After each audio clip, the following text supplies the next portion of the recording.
Hello everyone, welcome to Ultimate Diecast. My name's Tyrone and this is another episode of the Del Prado 143 series. There were 70 cars in this set, released in 1999 by Spanish company Del Prado. These are not mine, so I have to do the videos and then give them straight back to their rightful owner. Very generous offer for me to borrow them and show them off to you. In 1999, Del Prado released these cars one by one, week by week, and gave you a little booklet with some info on them. So we'll start with number 41 of 70 and we'll cruise on through up to number 50. And I morphed this series into who drove this car or who owned this car, didn't I? But what I found in the last episode is I was thinking about it too much. I was thinking too far in advance. So to optimize the silliness, I suppose, what I did was each night I'd put one of these cars in sequence, put one of these cars on my bedside table, and with my opening thoughts write down who owned this car. Follow? Right, let's just crack on. Mercedes-Benz 350 SL. Lovely car. Lovely car. I would own this car if I had that sort of dosh in 1971, but I was only born in 1971, therefore did not. Who did? I won't show all of these because, you know, when you first wake up, your handwriting isn't very good, is it? Who owned this car? A baroness who liked to drink during the day. Okay. As we see it spin effortlessly on the turntable, what do we know about it? It's a rear-wheel drive transmission, 5-speed manual or 4-speed automatic. 18,304 of these were produced, 0 to 100 kilometers per hour or 60 miles an hour in 9 or 10 seconds. Depends who's holding the stopwatch. Top speed 212 kilometers per hour. Yeah, I'd definitely own one of those, given the chance. But isn't it funny? Excuse me. Oh, drinking during the day thing, that was a 1970s bit of gossip, wasn't it? It was what housewives said about their neighbour if they weren't in the inner circle. Funny things were said in the 70s. I remember in the 70s, I would have been about 7 or 8, I suppose. I was riding my BMX around the street in the middle of the road because we lived on a very quiet street. And one of the neighbours, the lady that lived there, came and collared me. She says, "Oh, can you come inside and make up the numbers to a brass party?" I had no idea what she was talking about and didn't want to go, but she collared me. And found myself sitting in the living room full of cigarette smoke because it was the 70s, not really participating, obviously, in a brass party, which is when it's like a Tupperware party. Somebody comes around and spruiks their wares. In this case, it was things made out of brass randomly. But the salesperson was going to go home if the numbers weren't met. So I was the addition that made up the minimal number of like 9. And I still remember, even as young as I was, the lady's husband was trying to embarrass me with a joke about a brass ashtray with a naked lady sitting on the edge of it. It was all very wrong, but, you know, it was the 70s. Let's just move on, shall we? Jeez. Who owned that car, eh? Number 42 is the Dodge Viper. Everybody loves a Dodge Viper. Who owned this car? Your uncle. Thanks. I don't have an uncle. Both my mum and dad were the only child of their family, so I don't have an uncle or an auntie. So I'm not sure what Waking Up Tyrone was thinking. They say Yeah, we'll read something about it, for goodness sake. Oh dear. They're still saying it's in production, so of course this was produced in 1999, these little cars. 4 seconds to 100 clicks. Top speed 270 to 295 k's an hour depending on the body. Unladen weight is almost 1.7 tons, so heavy little bugger, but 6-speed transmission powering a V10, as many of you will know. Yeah, great looking car. Number 43 in this 10 I'm showing you today is the Mercury Cougar, and it's easier to say who owned this. My dad owned this, but that's not the game, is it? Oh, I'm not reading that. The story behind my dad's car was,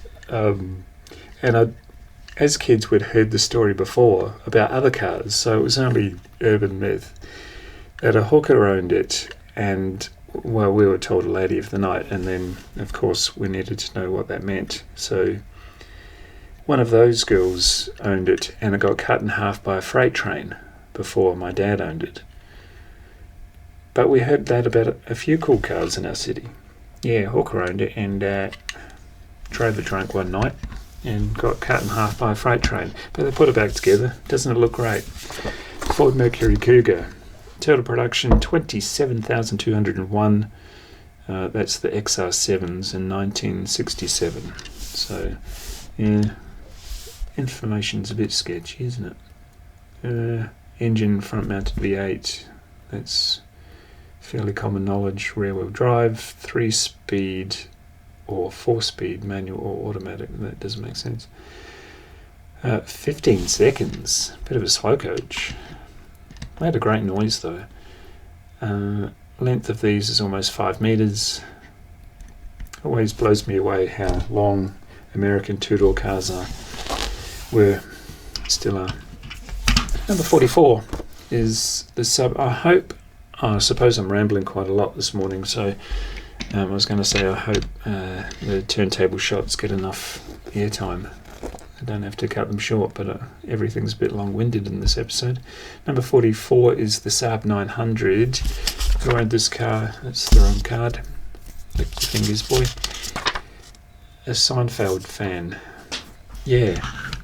Everybody knows that Jerry Seinfeld is a huge Porsche fan, but I believe he did own a Saab in the show, or it was featured a few times in the show. Yeah, Seinfeld fan. That was short and sweet. What do we know about this? Total production not known, thanks. 8.7 seconds was the best it did the 100 kilometre an hour time in. Top speed between 200 and 210 clicks. Unladen weight only 1.3, quite a light car, but almost as long as the Cougar. That's interesting. And the biggest engine they put in it was a 2.3 litre producing 150 horsepower. 4-speed auto or a 5-speed manual. Sensible car, aren't they? The old Saab 900. Number 45. Love this thing. I'm not sure I want to give this back. Wonder if the owner will count them. I'm sure he will. Cadillac Seville, number 45 of 70 from Del Prado. 15.6 seconds. They weren't speedy, were they? But that wasn't the point. What's the length? 5.182 meters long. It's a long car, but it's a 4-door, should be. 5.7 litre diesel. Really? Front-mounted V8. 1980 was the year of this one. Diesel? I had no idea. That's interesting. Who owned this one? A serious man in a gaudy 3-piece suit. Yeah, weren't the suits of the 80s gaudy? Grey patterned numbers. Always 3-piece too, weren't they? Cops and lawyers and bank staff. Right, so that was 45. Number 46, everybody knows this one. Jeep Grand Cherokee. What do we know? Still in production. Well, it was in 1999. 8.2 seconds, 200 k's an hour, top speed, 4.6 meters long, 4-wheel drive, 4-speed auto. I'm not sure if you can see that in that photo. Look at how long that T-bar auto is. Daggy thing. That's how they were, weren't they? What else? Overhead valves. Nobody knows. Nobody cares about that. Turbo diesel, inline 6 or V8. So 3 engine options. Up to 220 horsepower, which is pretty good. Not much else to say about it. What did it weigh? What did it weigh? I can't find that. Chassis, body, type, length. Here we are. Just under 2 ton. So, obviously a bit heavier being a 4-wheel drive. Who owned it? A couple who visits their parents a lot and shops for antiques on the way home. Alright. See what I mean? There's a theory that you're not a personality, you're a coalition of personalities.